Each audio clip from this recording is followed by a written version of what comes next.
Namaste, this is Yashika Tomar, Assistant Professor in Faculty of Pharmaceutical Sciences at Jyoti Vidyapeeth Femini University, Jaipur. So welcome back to tablet defects. In today's session, we'll be going into the detail of the formulation related tablet defects. As before, we have already covered the introduction and the classification of the same. So in formulation related, as I've told you that we need to look forward the issues which is related into the formula of a particular tablet, which actually includes API plus excipients. So the first defects that comes under the formulation related is sticking. What's happening in this particular defect is that tablet material gets adhered to the dye wall when it has been punched by the upper and the lower punch.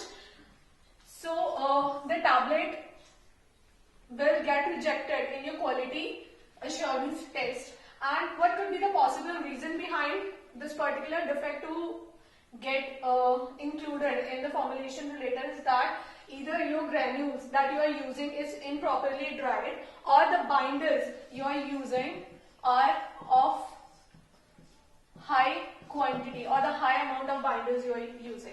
So to avoid this particular defect, what we can do is we need to dry our granules properly at very first, and by decreasing the amount of binders, sticking can be avoided.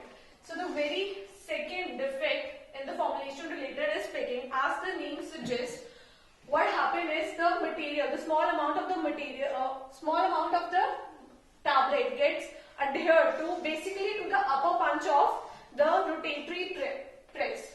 So what could be the possible reason behind picking is mainly it occurs due to the upper punch as compared to the lower punch, due to the engraving into that punch, which is important for a particular monograph that need to be engraved over the tablet. So what we can possibly do is to either polish the dye or dry your granules properly, if the method you are using is wet granulation for tableting. Another defect is binding. Binding is kind of the same to that of the picking, but in binding, the whole tablet gets adhered to the dye, as it either adheres, sees, or it may even tear off. So to avoid this, what you need to do is polish the dye or dry the capsule firmly. Basically, if you use tray dryer, that would be a best option. Another, by reducing the size of the granules, and also by refrigerating your granules before getting it processed into the tableting process.